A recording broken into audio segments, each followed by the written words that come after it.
I remember one of the most valuable pieces of criticism I was ever given. It actually came from my father. As an older teenager, my dad reminded me that I needed an opinion. You see, what was happening was I was just kind of moving from one place to another at any given point.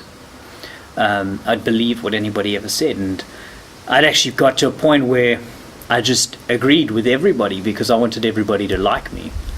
And my father's words struck me hard, and in fact I took it very personally, and I didn't take it well when I first heard his words. What came from that, though, was a real understanding over time that it's important to understand what you believe and what you think about something. It makes you a more interesting person, it makes you a stronger individual, and it creates a space for you to cognitively address the challenges that you face in the world. Another time I've dealt with criticism was in our business. We decided to run an exercise. From the Global Leadership Summit, we had learned that everybody had blind spots. And so we wanted to create an opportunity for people to grow from a knowledge of their blind spots. And so the team all wrote these notes to each other showing what their blind spots were. I remember being overseas at the time when my blind spots were sent to me on email and going into this crisis mode. As you can tell, I'm not a person who takes criticism very well, but this is something that I've had to really grow in my life.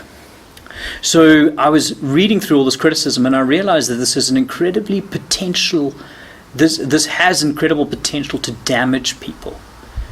Constructive criticism has the power to break people. Even the most well-meant criticism that comes to a person can be incredibly difficult to digest. In my book, The 5-Year Mark, I tackled in one of the chapters how to handle this criticism, and I want to share some of those thoughts with you. The first is avoid mouthing off.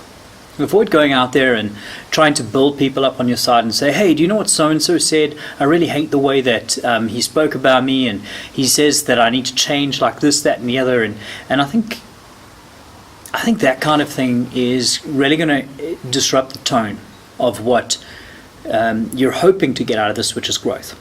So the first thing I would suggest is don't mouth off. You're going to do two things that are going to damage you and damage your ability to be able to take this on in the future. The first is that the person who gave you the criticism is now going to feel like you're ganging up on them, which is going to create an unsafe environment for them to provide criticism in the future.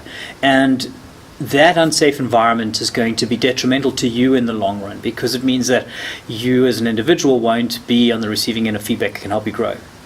The second thing is that rallying around and mouthing off and trying to get people to back you up and get onto your side is problematic, because people can see how negatively you're taking this feedback, and they won't necessarily be very honest with you about what the impact of that feedback is. In fact, they'd probably resort to avoiding the conflict than actually heading it straight on with you. So in both cases, you're not really winning. So avoid the mouthing off aspect of that. The second thing is take a step back and try and work out if you're potentially overreacting.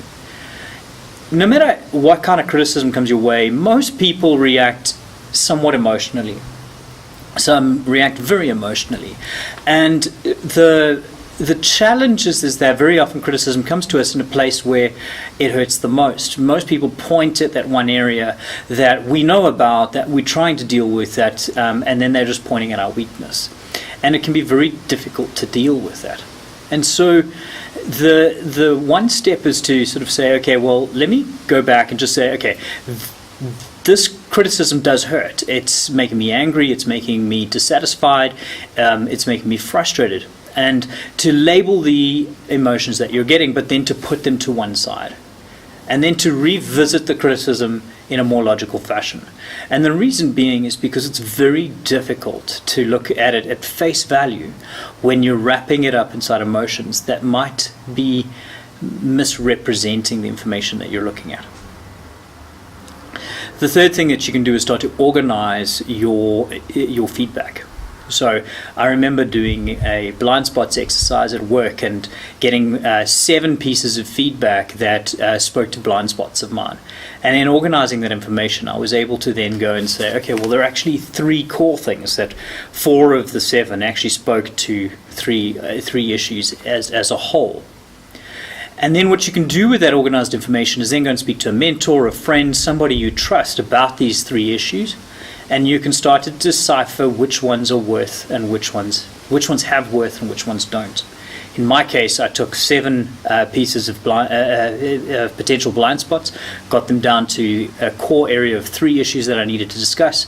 When I went and spoke to my mentors and to friends I trusted, I was then able to bring that down to 2 things, because the third didn't really have enough weight to be something that was considerate, and it was also in contradiction to some of the other feedback that I'd been getting. And so now I had 2 issues that I could tackle. The fourth thing is then to not rush making an opinion about things. Very quickly we end up in a situation where we go, I need to take this feedback on, I either have to agree or disagree with and do something with it. Treat feedback like this as information that you can draw on as and when you need to. It's not necessarily a call that you have to change. It's a call to suggest to you that this is how other people see you, and you need to figure out how you want to be able to tackle that. Give it some time. Give it a couple of days, a couple of weeks, however long you need to be able to process the information properly, and to be able to separate the emotional tangents to that, and then to be able to work out what would be the best thing to do with the feedback that you've got.